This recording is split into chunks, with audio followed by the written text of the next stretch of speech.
présidentielle est-elle en danger? Oui. Oui.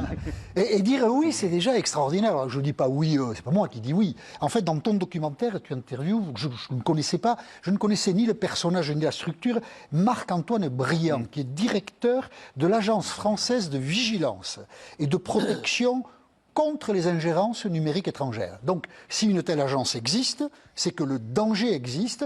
Et voilà ce que dit Briand dans le documentaire de Martin à propos de la menace russe sur la présidentielle. La menace, elle est là, en fait, elle est existante. Donc on peut légitimement penser, supposer, anticiper qu'elle sera évidemment très active en 2027. Elle est là, elle est existante. Pourquoi les Russes nous menacent-ils? C'est pas un sentiment anti-russe, c'est juste un regard sur la géopolitique.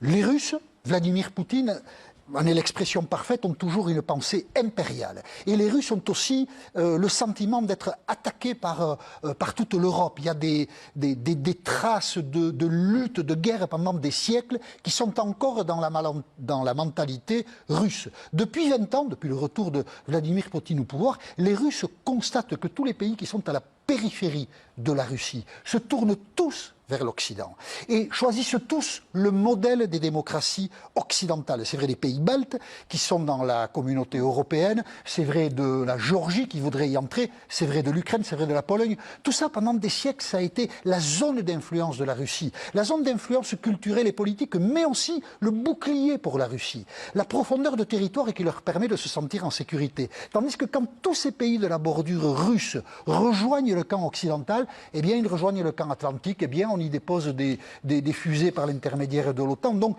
tout ça, les Russes le vivent comme une menace. Et donc, en retour, ils essaient, depuis longtemps, avec des moyens très sophistiqués, et tu en établis beaucoup de ce point de vue, peut-être beaucoup plus qu'on ne l'imagine, ils essaient de déstabiliser les sociétés occidentales.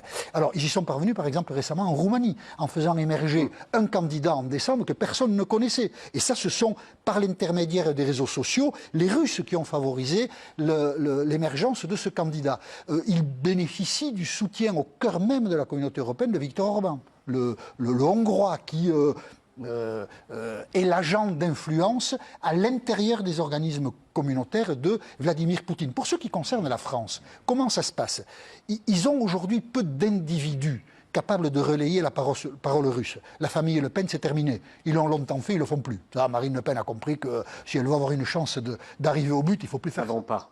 Mais il reste quand même, alors on le voit dans ton documentaire, c'est écrit sur son front, un agent de la Russie, c'est Thierry Mariani, qui se promène toujours, et dans ton doc, il dit la Russie c'est une menace, mais pas du tout, pas du tout, pas du tout. Si, monsieur Mariani, là, c'est écrit comme ça, agent de la Russie, c'est écrit sur le front, ça se voit bien. Mais il y a par exemple, tu montres comment les médias russes valorisent les manifestations, nous on ne sait même pas qu'elles existent, de Florian Philippot, l'ancien bras droit de Marine Le Pen, qui est pour le Frexit, les patriotes, lui, hop, il pourrait aller à Moscou tout de suite, il irait, mais bon. Et donc, ça, les Russes... Star en Russie, en tout cas, les médias russes... Oui, vas-y. Les médias russes en parlent, les médias russes reprennent les manifs, reprennent les discours qu'il a à la tribune, et ils disent que c'est un grand parti français, dans les reportages qu'on a pu voir. Pour les médias russes, il y a Emmanuel Macron et Florian Philippot. Et juste sur Mariani aussi, tu l'as rencontré, parce qu'on a vu l'image, il te raconte quoi en deux mots? Mariani, on l'a vu, Thierry Mariani, il était intéressant, parce qu'on lui dit, voilà, vous maintenez, parce que c'est quelqu'un qui le dit très souvent, qu'il n'y a pas de menace russe en France, et il dit non, et ensuite il dit, bon, est-ce qu'il y a une menace russe en Estonie? Peut-être, en Lituanie, peut-être, mais pas en France. Je dis, mais jusqu'à quand, en fait, est-ce qu'on va se dire, c'est OK si ça se passe là-bas, pas si ça se passe chez nous? Très, très particulier. Et où il était? Pas dimanche, mais dimanche avant, Thierry Mariani. Il était en Roumanie avec le candidat d'extrême droite au second tour. Donc voilà, mais c'est pas... Donc il faut se faire du souci, si je comprends bien. En tout cas, alors, là où on peut se faire... C'est compliqué. Oui, par l'intermédiaire des réseaux sociaux, il est évident que l'idéologie russe va essayer de susciter des faux débats en France, des fake news, de valoriser des informations qui pourraient diviser la société française. Après... L'impact de toutes ces opérations, on peut aussi en douter, parce que on est capable de décrypter, de mettre à distance. La menace existe. Débunker. La menace est effective. Est-ce qu'elle est très efficace? Vladimir, vous pouvez faire mieux si vous voulez réussir à déstabiliser la démocratie française. Enfin, je l'espère. Si Florian Philippot est élu à l'Élysée en 2027, évidemment, c'est que Vladimir aura bien travaillé. Martin, en deux mots. Oui, non, en deux mots, ce qui est intéressant, c'est ça, c'est qu'il y a des ingérences qui sont avérées, on le développe dans toute une partie du doc. Ce qui est intéressant aussi, c'est les personnes qui sont le relais, en fait, de ces opinions-là. Thierry Mariani est un exemple, il y en a beaucoup d'autres dans le doc. Et quelque part, ils ont bien le droit de penser ce qu'ils veulent. Oui, exactement. Un garçon qui s'appelle Cyril Gaucher. Alors lui, c'est un conseiller municipal LR, très russophile. Il a été invité par la Russie pour constater la bonne tenue des dernières élections. Donc c'est évidemment des voyages qui sont organisés par la Russie, payés par la Russie, pour dire que l'élection se passe dans toutes les règles possibles, ce qui évidemment n'est pas le cas. Ce qui est intéressant avec lui, c'est qu'il nous explique que c'est un homme libre. Donc on l'a suivi, cet homme libre, et aujourd'hui, il participe à une émission de télévision. Celle dont on parlait tout à l'heure, où on nous explique que Florian Philippot mène un grand mouvement en France pour la Russie.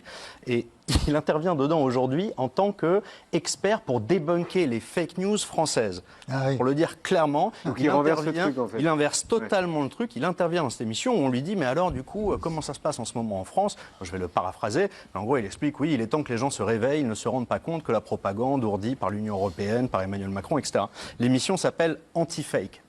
C'est un passage du doc assez dingue. C'est un jeu de miroir bluffant. Et ce monsieur a quand même été, alors je crois qu'il était adjoint au maire, il a été démis de ses fonctions, mais il est toujours conseiller municipal. Mais est-ce qu'on sait s'ils sont payés, genre Mariani et lui, là? Non, en fait, c'est ça qui est... On ne sait pas ou Ce non, ils sont serait pas de la payés. diffamation de dire qu'ils le sont. Ah oui, c'est pour ça que je pose la question. On ne peut pas dire qu'ils sont payés. Mais on le sait ou pas? Non, moi je ne sais pas. Non, et en plus, il y a des gens dont c'est probablement l'opinion. C'est-à-dire, c'est très difficile de savoir si quelqu'un pense quelque chose, dit quelque chose parce qu'il sait très bien qu'il raconte n'importe quoi ou parce qu'il le croit profondément. L'un n'empêche pas l'autre. Je vous propose de regarder le doc. Voilà, il y a des interrogations sur pas mal de monde, vous allez voir.